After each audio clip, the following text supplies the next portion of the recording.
Some of my fondest 80s horror memories revolve around watching late night cable. If you're anything like me, you couldn't wait until your parents were out of commission so you could sneak into the living room and watch some high quality, or well, not so high quality, horror movies after midnight. If you were lucky enough to have HBO or Cinemax, forget about it. You were in heaven because most late nights, especially during the weekends, you knew you would be gobbling up something scary, something trashy, and something bloody. Some of the movies were actually really good and some were decidedly not. But that didn't even matter. Watching horror movies when everyone else was asleep was the only thing that mattered. Hell, you might say it still is. 1985 had such a surplus of good horror movies, some of which we've already covered, and some are still yet to come. But in this episode, we'll look at two gems in a particular subgenre, the vampire horror flick. As a kid, I loved vampires. They were often frightening, sometimes funny, sometimes sexy. We didn't put them on a pedestal or look at them as romantic heroes back then, and they damn sure couldn't sparkle. They were dangerous beings that could suck you dry. What's not cool about that? The two most excellent vampire movies of the 80s both came out in 1985, and they couldn't be more different. Save for one thing, they were always on late night TV back in the day. And you better believe that I was plopped down right in front of the boob tube drinking them in. So make sure your folks are snoring it up in the main bedroom, make sure to keep the volume kinda low, and break out your favorite snack, because we're delving into some blood and soul sucking vampires as we take a look at Fright Night and Lifeforce on today's 80s horror memories.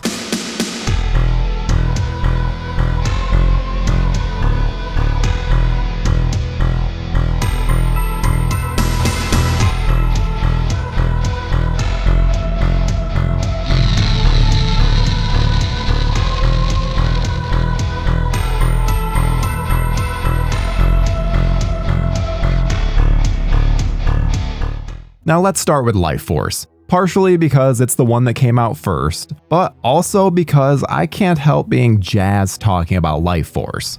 Tobe Hooper, I think, is my favorite Tobe Hooper film is absolutely Lifeforce. That movie just is 9 kinds of the best batshit crazy. What to say about a movie that has nude vampires, screaming corpses, a zombie outbreak, Patrick Stewart speaking in a sexy lady's voice, and the end of the world as we know it? You're both dumbfounded and blown away when you're a kid watching a movie like this.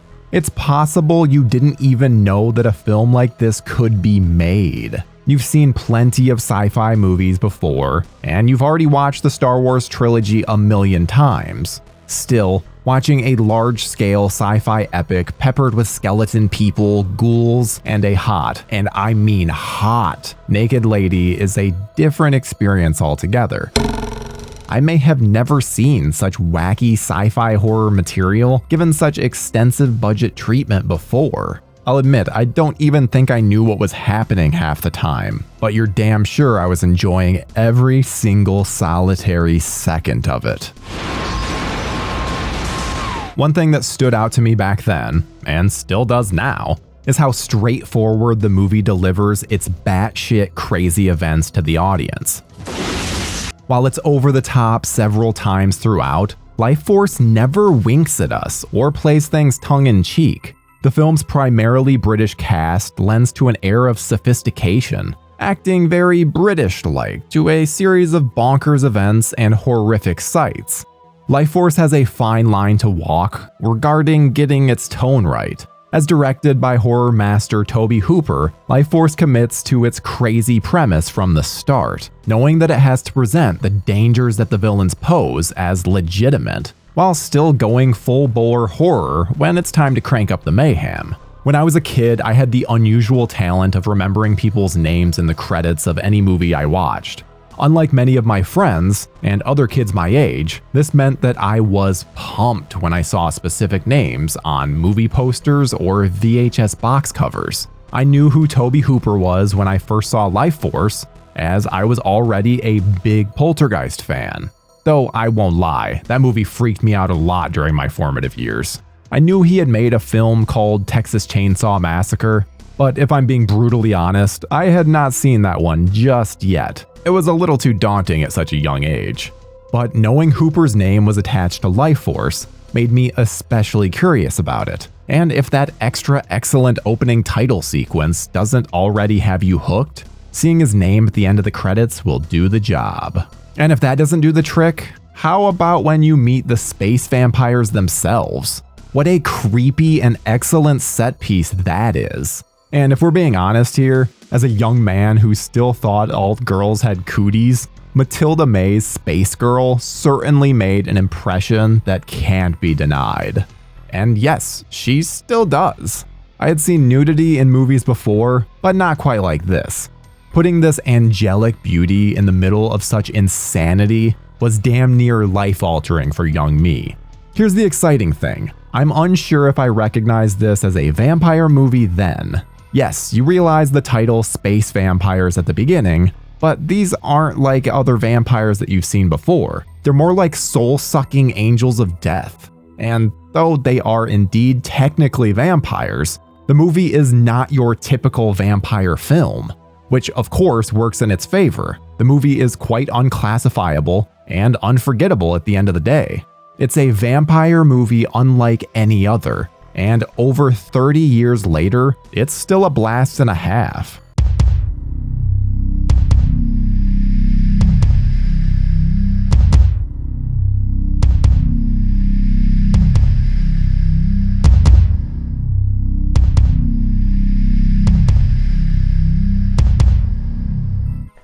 Fright Night is, again, that I saw it at Double Bill drive-in with Return of the Living Dead. It was a great drive-in Double Bill. And, you know, Fright Night is a real 80s movie.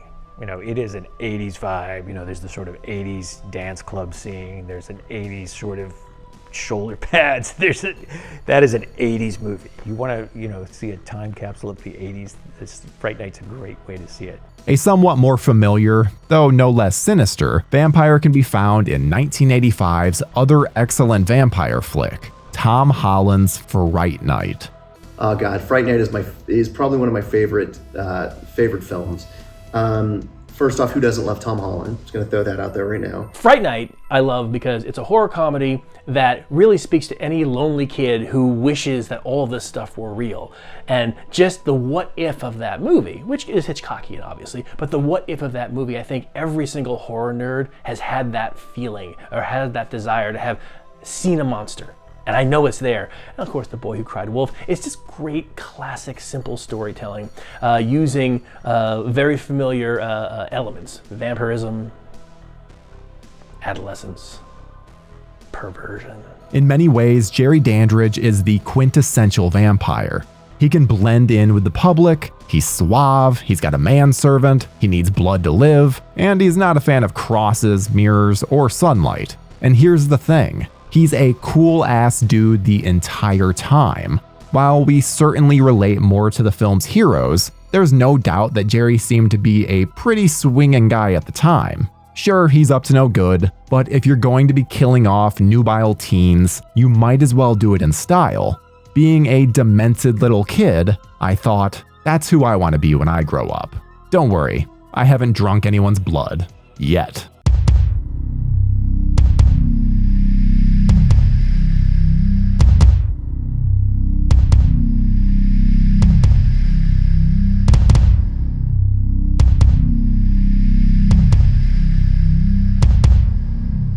You think I'd come in, you know, if I wasn't invited? You're absolutely right. But now that I'm invited, I'll just come over anytime, sort of thing. You know, it's so wonderfully charming that, you know, a vampire named Jerry. But the main appeal Fright Night has going for it is its love of the genre. While not as self-referential as a movie like Scream, there's no doubt that Fright Night takes place in a world where the characters play by the rules of their genre, because they practically know they're in a horror movie. Look at Peter Vincent, the washed-up horror host played wonderfully by Roddy McDowall. As a kid, the concept of a horror host was a slightly vague one. I knew about Joe Bob Briggs, but he was, and still is, a different breed, as were Rhonda Shear and Gilbert Gottfried. And if you remember watching them on weekends, we can be friends. But Peter Vincent is an old school host, hamming it up with props and atmosphere, introducing dreadfully cheesy movies that he used to star in. The fact that he gets in on the vampire action and becomes a believer and a real-life vampire killer just seemed like a wonderfully creative concept to younger me. Fright Night might have even made me want to become a horror host. And, well, here we are. I liked it in the way that it was meta, in the way that you're dealing with a TV show host who is breaking the fourth wall, meaning a guy watching a TV show, which I, again, growing up, watched so much fucking TV, and I watched the Elvira shows where she's showing you movies. So it had that really cool kind of meta angle of this TV show host that dealt with vampires and a vampire movie next door. It had great practical effects in it. The transformations were amazing. It had great kills in it.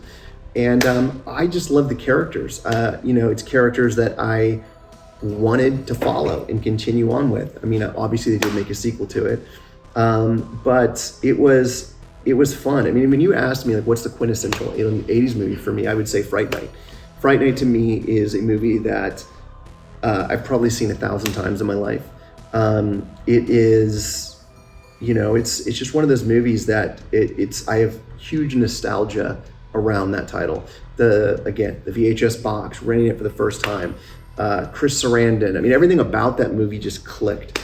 It was fun. It was scary. It had great set pieces in it. It's a good one. Notably, the film had characters who I could relate to. Charlie Brewster, our lead, is not a cool dude, but a horror movie loving dork who's awkward with his girlfriend and has an annoying, entertaining best friend. Making the protagonist a bit of a doofus is an inspired choice, as is making him such a horror nerd that when he starts making bold accusations about his new neighbor, he's a vampire, people just think he's crying wolf. A what? Or worse, going nuts. The fact that the movie was doing a sort of 80s riff on Rear Window was lost on me when I was younger, but that didn't matter. The premise is so cool on its own. What if a dorky lover of horror movies found himself living next to a real-life vampire? Worse than that, he was the only one seeing those vampiric activities. Like the poor sap in the Twilight Zone segment, Nightmare at 20,000 Feet. It just seems like dreadful luck that he's the only one privy to the horrors going on outside. Everyone else thinks Jerry is a pretty neat guy, adding insult to injury. But what a wonderful moment it is when Peter Vincent, the most prominent skeptic of them all, sees something disturbing. Jerry doesn't cast a reflection. Roddy McDowall's performance is so good right then because you can see his mind is blown in one instant, and everything he'd believed his entire life changes. It's a great sequence that sets up a killer second half. Seeing a movie shift gears halfway through as a kid was always wild. Now it's not so startling when a movie decides that it wants to be a different kind of flick at the midway point, but back in the 80s, it was much less common. Fright Night plays mainly as a comedy during its first half, with the horror bits lurking at the edges as we become engrossed in Charlie's humorous dilemma. But once Peter Vincent is sold and Evil Ed is turned, the movie stops playing around and becomes a full-bore horror affair, and holy hell is it awesome. Visual effects legend Richard Edlund, who before this worked on the Star Wars trilogy, Poltergeist, and even Ghostbusters, unleashes some brutal effects in the film's rip-roaring third act. While the effects are plentiful and impressive, they don't overwhelm the story. And yes, Richard Edlund was one of those names I always remembered. Hell, the dude's name was on half the movies I watched back then. The standout scene here is the genuinely grotesque and sad death of Evil Ed, a character we enjoyed in the first half, even though he is usually a pain in the ass. But we all had a friend like Ed. Hell, maybe even you were the Ed of your friend group. And it's a damn shame what happens to the poor kid at the end of Fright Night. If we're talking scenes that freaked me out as a child, that one is way up there, alongside the pool of skeletons in Poltergeist and the werewolf transformation in An American Werewolf in London. As was the case in An American Werewolf, it just looks so painful to be going through what Ed's going through. and the scene seems to play out over too long of a time. And Peter's tragic reaction to it all is very relatable. We want the poor guy to rest in peace already. It's so interesting, like when I look through, the movies that I'm gravitating towards are horror comedies or horror that have comedy in them. Because I would argue, you can't have a comedy and sort of put a little horror in. That kind of upsets the mix. The recipe doesn't work. But if you have a horror movie that really does deliver on the horror elements, but then have the comedy come not from making fun of horror, but having characters that are funny, that can make commentary on the horrific situations, that's where the real, or irony, situations that have ironic elements that are fuel from the horror tropes, then it works.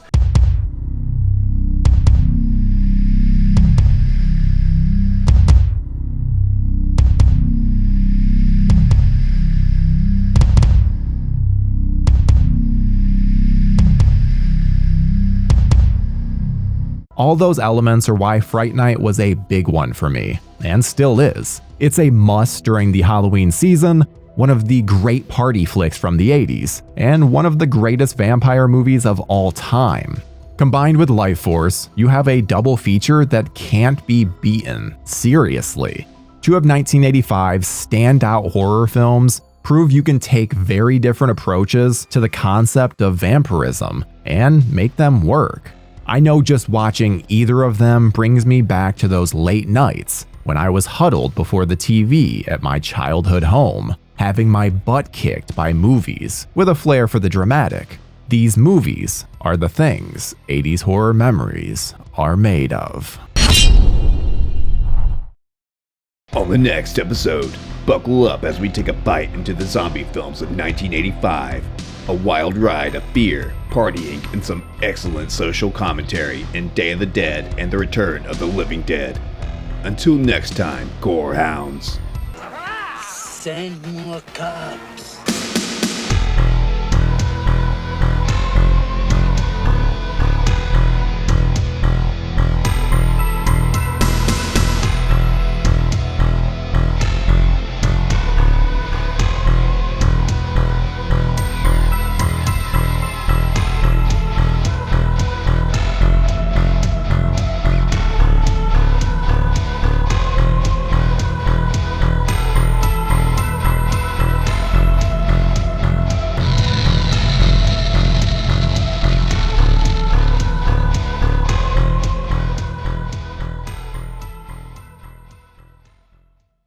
Hi friends, your humble narrator Tyler Nichols here, and I hope that you enjoyed that episode of 80s Horror Memories. If you missed our previous episode, click over here. If you want to see more from our series, click up here. And if you're not subscribed yet, what are you doing? Subscribe right here. And most importantly, stay spooky, folks.